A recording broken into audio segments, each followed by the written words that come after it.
నేడు ఉదయం 9:30 NDA parliamentary party అత్యవసర సమావేశం కానుంది. పార్లమెంట్ వర్షాకాల సమావేశాల నేపథ్యంలో సభలో అనుసరించాల్సిన వ్యూహంపై ఎంపీలకు ప్రధానమంత్రి నరేంద్ర మోడీ కీలకమైన దిశానిర్దేశం చేయనున్నారు. ఈ భేటీలో ప్రత్యేక ఆకర్షణగా టీఎంసీకి చెందిన 20 మంది రెబల్ ఎంపీలు ఎన్సీపీ వర్గంగా తొలిసారి హాజరు కానున్నారు. రెబల్ ఎంపీలను ఎన్సీపీఐ వర్గంగా గుర్తిస్తూ స్పీకర్ ప్రత్యేక సీటింగ్ కేటాయించడంతో లోక్సభలో ఎన్డీఏ సంఖ్యాబలం 318కి, రాజ్యసభలో 152కి పెరిగింది. ఈ బలంతో పార్లమెంట్లో పలు కీలకమైన బిల్లులను ఆమోదింపజేసుకునేందుకు ఎన్డీఏ వ్యూహ రచన చేస్తోంది.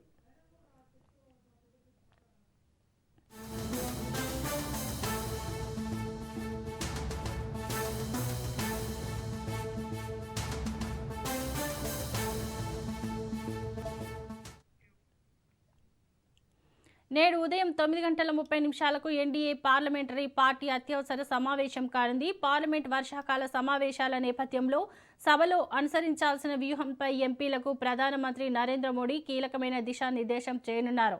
ఇక ఇదే అంశంపై మరింత సమాచారం మా ప్రతినిధి సునీల్ అందిస్తారు. చెప్పండి సునీల్.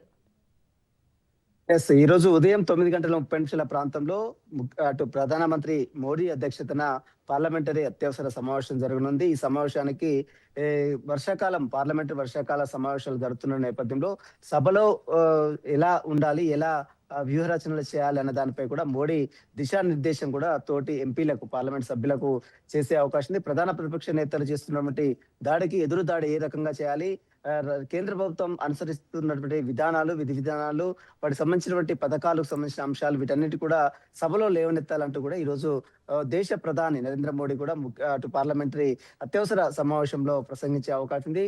ఇక దీంతో పాటు టీఎంసీ అటు ఇప్పటికే ఎన్సీపీగా ఉన్నటువంటి రెబల్ ఎంపీలు, టీఎంసీకి చెందినటువంటి 20 మంది ఎంపీలు ఎన్సీపీగా వర్గంగా తొలిసారిగా ఈ సమావేశానికి హాజరు కానున్నారు. ఇప్పటికే వారికి ప్రత్యేక సీట్లు కూడా కేటాయించి ఇటీవల కాలంలో స్పీకర్ కూడా వారిని గుర్తించడం జరిగింది. అయితే టీఎంసీ నుంచి వచ్చినటువంటి 20 మంది రెబల్ ఎంపీలకు కూడా ఈరోజు ప్రత్యేక సీటింగ్ కూడా ఏర్పాటు చేయనుంది. ఈరోజు మొట్టమొదటిసారిగా ఎంపీలు ఎన్సీపీఐ సంబంధించినటువంటి దాంట్లో మొదటిసారిగా సమావేశానికి హాజరు కానున్నారు. ప్రస్తుతం ఈ సమావేశంలో ఎంపీలు ప్రత్యేక ఆకర్షణగా ఉన్నారు.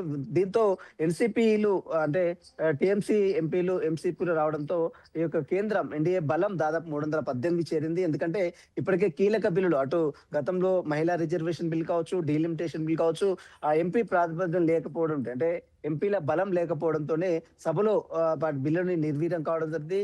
దీంతో ఈసారి మాత్రం ఖచ్చితంగా కేంద్ర ప్రభుత్వం తీసుకొస్తున్న పలు బిల్లును కూడా, అంటే జాతీయ చిహ్నానికి ఎట్టి పరిస్థితుల్లో భంగం వాటిల్లకుండా ఉండేందుకు ఇప్పటికే బిల్లును తీసుకురావాలని ప్రయత్నించింది. దాంతో పాటు మహిళా రిజర్వేషన్ బిల్ కావచ్చు, మరోవైపు అనేక బిల్లును కూడా ఈసారి ఆమోదించడానికి సంఖ్యాబలాన్ని ఎక్కువగా పెంచుకునే ప్రయత్నం అటు ఎన్డీఏ చేసిందని చెప్పవచ్చు. ప్రస్తుతం అయితే ఈరోజు మరి కాసేపులోనే దేశ ప్రధాని నరేంద్ర మోడీ అధ్యక్షతన ఈ యొక్క పార్లమెంటరీ అత్యవసర సమావేశాలు కూడా జరిగినాయి. ఈ సమావేశంలో అనేక అంశాలపై కూడా పార్లమెంటు వర్షాకాల సమావేశంలో తీసుకోవాల్సినటువంటి జాగ్రత్తలు కావచ్చు, మరోవైపు ప్రధాన ప్రతిపక్షాలు చేస్తున్నటువంటి ఆరోపణలకు ఏ రకంగా వాటి సమాధానాలు చెప్పాలన్న అంశాలపై కూడా ఈరోజు ప్రధానమంత్రి నరేంద్ర మోడీ వారందరూ కూడా దిశానిర్దేశం కూడా చేయనున్నాడు. శోభ.